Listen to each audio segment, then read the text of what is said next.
Welcome to the Sheff United Way. My name is Hal. We don't get those that played for the other side of the city on the channel unless they eventually saw the light and joined the top side in the city. But today we welcome a boyhood blade who represented, shall I just say them, also Chesterfield and Hartlepool United, amongst a few others. Let's welcome Ritchie Humphreys to the Sheff United Way. Ritchie, how are you today? Hal, thank you so much for having us on. I'm fine, thank you. Thanks for the introduction. Everything you said is completely true. Apart from the fact, all my clubs that I played for, I was extremely proud to play for. The story, obviously, being a Sheffield United supporter and then playing for Sheffield Wednesday, I'm not the only person to do so. And it's a Sheffield lad to be able to have done that is a proud moment, and was a proud moment for my dad, and obviously we're going to come on to that. Absolutely. We will talk about your dad, John. I remember reading an interview, it was either Match or Shoot magazine when I was a boy, where you were asked, I think it was something like, Sheffield lad, it must be a dream to play for Sheffield Wednesday, to which you replied and actually said, I'm from the other side of the city, words to that effect. And it was a long time ago, so forget me if I'm getting some of these words wrong, but tell me about your support for Sheffield United. To regard the interview, I suppose I'll have been very young then, breaking into Wednesday's team at 18. Being from Sheffield, it's not something you're going to change or make up. Why would you? People within Sheffield generally, you support one team or the other. And so you don't change that. I could have made something up, but why would I? As a child, going through school, family, some people support Sheffield United, some people support Sheffield Wednesday, and that's the way the city works. And both had an amazing end to the season this year. But yeah, as a boy, my granddad, from Ely, supported Sheffield United, was friends with like the Hoyland family, so obviously traditionally through Sheffield United through and through. Which of course then he took my dad, and my auntie also used to go to Bramall Lane. And then likewise, my first game, I believe, was a reserve game against Liverpool. This is what my dad tells me. And Ian Rush just signed from Chester, I think, and scored a hat-trick in the reserves. And that was kind of my first outing to Bramall Lane. But then quite quickly I went to a lot of the first team games, even as a youngster. And that's you in then, isn't it? It's a bit like my boy at the moment, since I've been retired from playing, he's got to an age where he wants to go to the matches. And so that's, culminating in, going to Wembley to see his team play this season and then get promoted to the Premier League. So he's in now. Good. I like hearing that a lot. Some people might not know you were a youth player with United, though. What happened there? So I used to play for a grassroots team, which my boy plays for now, Brunsmere. And myself and Kevin Davis, ex-Bolton player, Southampton, we were both at Sheffield United Centre of Excellence. And the academy system was different then. It was a centre of excellence. It was literally, whether you remember or not, you may be too young, there was a building up in the top corner of the car park where the hotel is now. Yes. That had kind of AstroTurf inside. And it was one session a week for an hour, and that's how it was. So kind of under 10s, under 11s, under 12s, something like that. We used to go once a week, and at some point, me and Kev both got let go. And that's, as I know through the industry, that happens all the time. It's just some person's opinion at that moment in time. So I carried on, with obviously support from my dad and my mum to take me, still playing for grassroots. I was playing for Sheffield Boys. I moved teams to Greenhill, and at that point, we were getting about, I think it was about 14 then maybe. Scored a hat-trick one day against Romo St Joseph's up at Greenhill. And at Sunday dinner in the afternoon, my dad said, he'd been speaking to a scout that day and they'd asked if I want to go to Sheffield Wednesday Centre of Excellence. And at that point, a lot of my Sheffield Boys teammates were also at Sheffield Wednesday. And after a few sessions there, I did sign schoolboy forms with Sheffield Wednesday. And then when I left school, did my YTS there, and, quite quickly, and luckily for me, got into their first team. I think it might have been in the same article I was reading all those years ago about the move to Wednesday, and it might have been true or not, that your dad, John, nearly threw the letter away inviting you. That was definitely not true. No, that's definitely not true. Because I said to somebody the other day, we were talking about a very similar thing, and it's like he was so proud and so supportive, and I think that's the big thing about any kid who has a hobby for anything, any sport, whether it's drama or singing. And I say that because my sister is in musical theatre, and so she's like me for the first part of my working life anyway, being able to do my hobby as a job, and she's still in the industry now. And so that's great to take me to training or to football game, away games, which at that point would have been all in and around South Yorkshire, to then take my sister to dancing class, singing lessons, just to be that supportive role, never pushing, never just say, if you want to go, we will take you. And so we feel really lucky for that.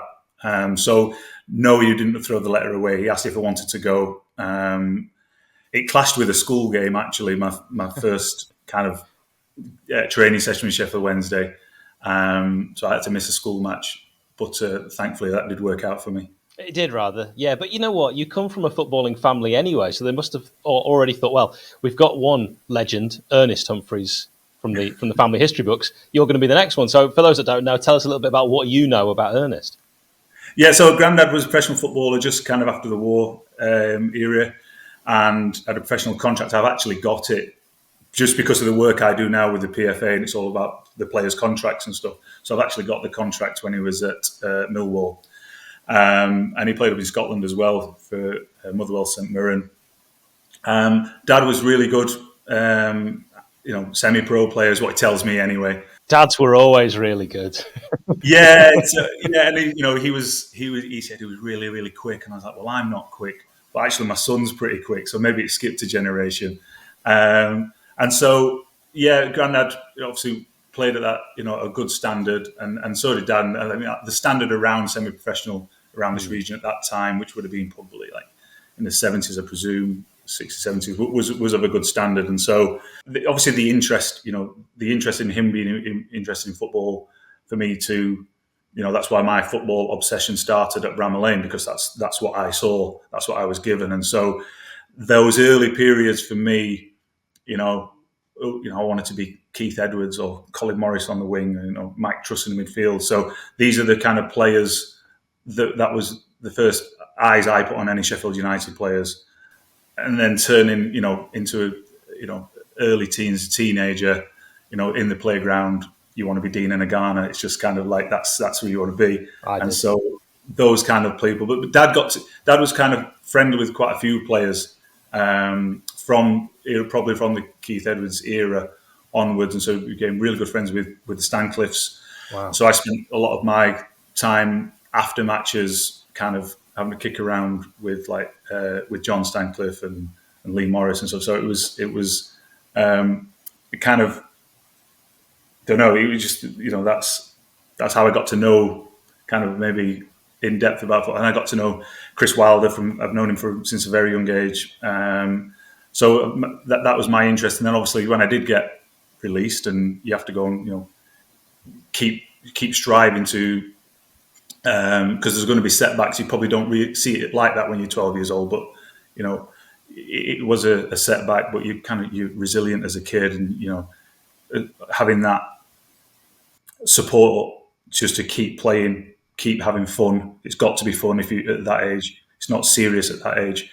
And so that was a really, really good period in terms of supporting the football club, but also getting into junior football as well. Yeah, absolutely. And you mentioned there, you wanted to be like a winger, you wanted to be like a midfielder, you wanted to be like the strikers that you saw. What actually was, because I've watched you play a lot, what actually was your best position?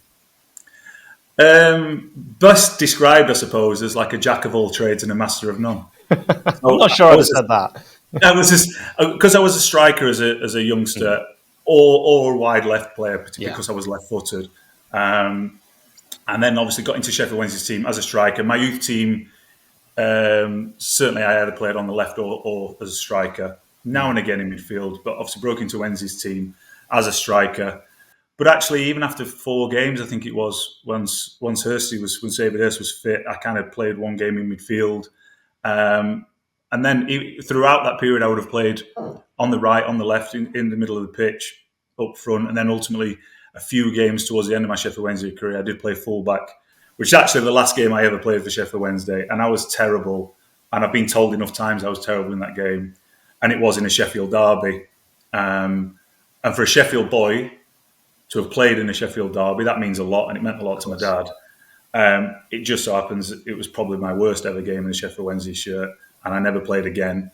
And so it's kind of like it's a high and a low for me, that game, because, you know, growing up, a Sheffield derby, you know, I saw a few,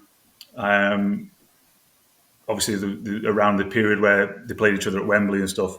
So to play in one, which was, you know, was a cup tie, was a great atmosphere at Hillsborough. Just didn't have a great game. It's just what happens. You played in one. Look, you and I have actually got a lot in common. Our birthdays are days apart. We're not too dissimilar in terms of age. We're both left-footed. We both never played for Sheffield United's first team. And also, we're both Blades. But we've also got something else in common, which is one of the reasons we've actually got you on today. It's not going to be easy to talk about. And Richie, we're going to get through it together, because you and I have both lost our dads. Our dads, of course, everyone watching this will know how important a moment that is in your life, and a difficult moment. You're doing something to try and turn a very, very sad experience into a positive. Can you please tell me about Big John's promotion bike ride tour? I can. And so, as you can see, I mean, this is my St. Luke's t-shirt. We're going to raise awareness and hopefully some money for the wonderful people at St. Luke's. They cared for my granddad as well. And then they cared for my dad. He was in St. Luke's for about 5 days. Just wonderful organisation, wonderful staff. We can never, whatever we do in terms of fundraising, etc., will never be enough of a payback, I suppose, to how they cared for, not only for my dad, but for my mum, for myself and my sister, any family members that came to visit for those 5 days. He was in St. Luke's before he sadly passed away. So one night, whilst I was in St. Luke's, obviously not sleeping, kind of just watching Dad sleep, and I thought, oh, I need to do something. I had done something previously for St. Luke's when my granddad had been in there. I think it was like Sheffield half marathon or something like that. I thought, what can I do? I know lots of people have done fundraising events within football that included visiting grounds and stuff. Maybe, you know, as a bike ride, or like Jeff Stelling did the walk and stuff like that, didn't he? I thought, what can I do that ties his passion of football, Sheffield United, great moments he's had watching Sheffield United, and something that I've also been a part of. So we came up with the idea of a promotional tour. So we're going to visit. So we're going to start from Bramall Lane, and we're going to go via St. Luke's, where we're going to have a great send-off, and we're going to visit all the grounds my dad saw Sheffield United gain promotion at. So there have been other promotions in the period he watched Sheffield United, but not necessarily he was there, or they might have got promoted at Bramall Lane, or I think they got promoted once by another team drawing or something like that. So it was on another result. So they're very iconic promotions. So Darlington in 1982, with the iconic yellow and brown strip, which they've just done a reissue of. Wolves in 1989. And I was kind of watching Sheffield United at that point. And then the following year, with the shirt you've got excellently modelling there, the promotion at Leicester in 1990. And I was at that one. So I was at that game at one end of the stand. I know they took pretty much all the whole ground, but at one end of the stand, my dad was with some of his friends at another end of the ground. So to have been at that one and shared that kind of moment, and then we're coming and then back to Sheffield. And wow. I suppose there's those three, which are Sheffield United, thoroughly orientated and amazing, iconic days in Sheffield United's history. And whilst we're up in the northeast at Darlington, because I spent 13 years at Hartlepool, Dad watched a hell of a lot of football at Hartlepool United. So whilst we're at Darlington, we are going to go across to Victoria Park, and that will be on his birthday on the 26th of June. So we'll be there for that morning. Hopefully some of the Hartlepool fans can can come and give us a send off from there. We're not doing it in yearly order because I've got my school friends, James Goddard and Wayne Morton. Wayne, massive Sheffield United supporter, along with our friend Dave Palmer, another Sheffield United supporter, and he's our logistics guy. He's sorted the route out, so he's on Land's End John O'Groats on a bike, so he knows what he's doing. So he said the best order we could do this would be, we're going to go to Wolverhampton first, stay over somewhere near there, then we're going to go across to Leicester and then back to Sheffield, and then we're going to go up to Darlington, cross to Hartlepool, and then make our way back down. Brilliant. This must be like over 500 miles. It's 500 miles in 5 days with about 23,000 feet of climbing. Oh, wow. So it's going to be tough. Yeah. But it's going to be tough and grueling, depending on weather, depending on mechanics on bikes, any injuries, sat on a saddle for 5 days. But that's why we're doing this, because the people at St. Luke's are just amazing. And the people of Sheffield have already kindly donated. Different businesses have reached out via St. Luke's or via myself through Instagram and stuff. And so we're just kind of building the momentum. I've done a few bits of press, including this one, which is, we're really thankful for, because it gives us an opportunity, because particularly Sheffield, and this point is not about Sheffield United, Sheffield Wednesday. This is the people of Sheffield, Barnsley, Rotherham, Doncaster, around this region. They will know somebody, family member, friend of a friend, who has been helped by St. Luke's in some way, whether that's been a patient at the hospital or nurses that go out to the community. It needs continuing support. It needs continued support so that St. Luke's can support other families like they did with my family. Well said. If people would like to support and donate, where would you point them, please, Richie? To our Just Giving page, which I don't know if you could link this into. Absolutely. We will pop a link in the description. Pop it on there. I mean, it's Just Giving Richie 500 miles, that you'd find it that way. I'm doing a lot of pictures, promo on my Instagram account, which is called Footballer to Ironman, and Richie Humps on Twitter. I did some stuff with Shieldsy from the Sheffield Star. Did some lovely pieces. They continue to go out. Say thank you to Rob Nicholson, 𝗵𝗿𝗄 Photography, who's done some great pictures, because we've got the shirts. So obviously we've got the two reissued by 𝗍𝗶𝗶 at Sheff United has helped us and donated a couple of shirts for us. And Pete O'Leary via Twitter did a shout out because we didn't have the 1999 shirt. So he's lent us that, and I've promised to keep it in pristine condition, in which it already is. He's already done his shirt book, don't worry. We're wearing our St. Luke's tops on the bike, and it's just, if anybody can help. I know I understand it's a really difficult time to ask for charitable donations. We're really aware of that. We're really aware as well that when we go outside of the city, that we're asking people to contribute to a Sheffield-based charity, and we're really aware of that as well. So the donations we've gotten already, we're overwhelmed with.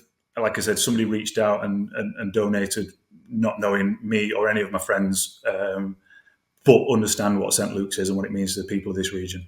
justgiving.com/Richie, which is RITCHIE, 500, the number 500 miles. As I say, a link in the description as well. You probably had a lifetime of people spelling your first name and probably surname wrong.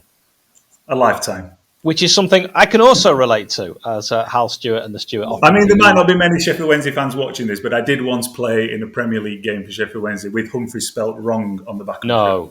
What, IES? Or IES, yeah. Oh, I think I was away at Newcastle. It's hilarious. But we won, so who cares? Who cares? I can also remember a better game I preferred, Sheffield Wednesday against Newcastle, but we'll not talk about that right now. Tell me about the most enjoyable time in your career.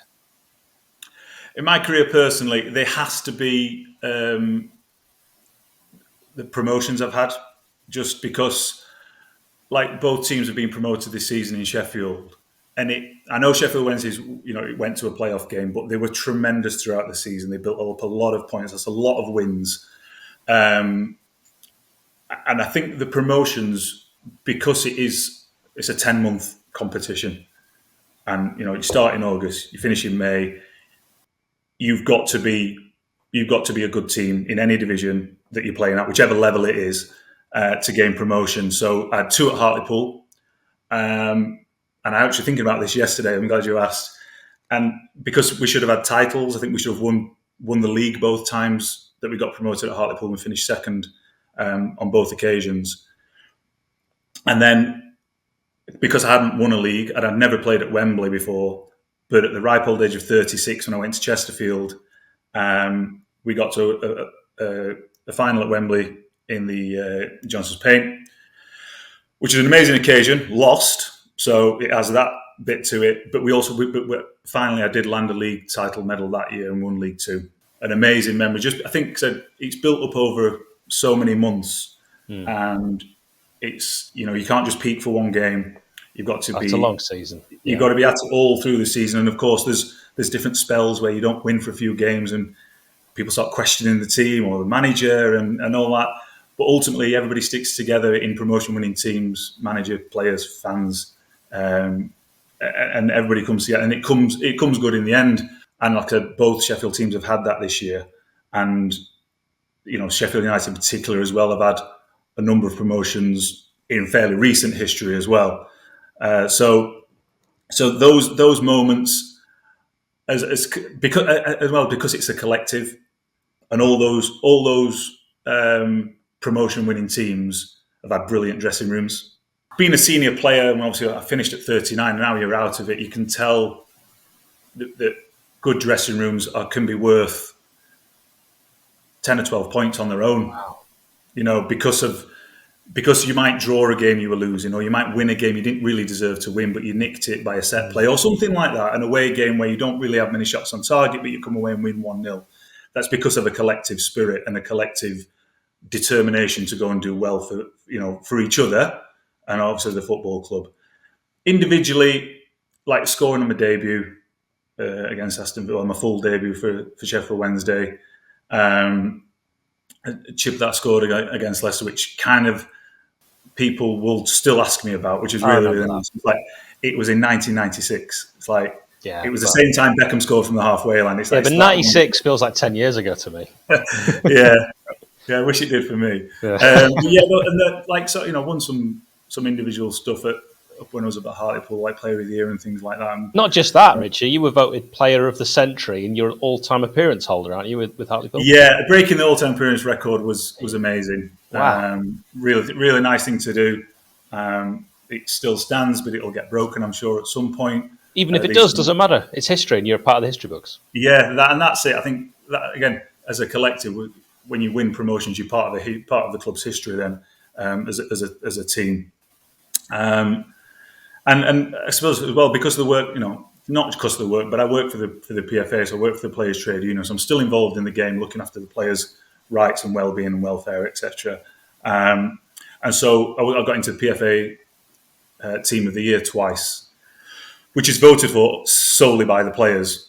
And I always think, and I go out now and get the lads to do their votes. And I always think that if another dressing room down the other end of the country thinks that you've had a good season, they're prepared to put you in as a vote. It's the people you play against every week. That means a real lot. So there's a few standouts, but ultimately, it's a team game. So those team promotions outweigh everything. Yeah, you wouldn't be a Blade if you won at Wembley. That's fair to say. Richie Humphreys, it's been an absolute pleasure. Best of luck with it. Best of luck with saddle soreness. I do not envy you, but I think what you're doing is absolutely fantastic, and we really appreciate you joining us here on the Sheff United Way. Good luck. Can't thank you enough for having me on. Thank you. Cheers, Hal.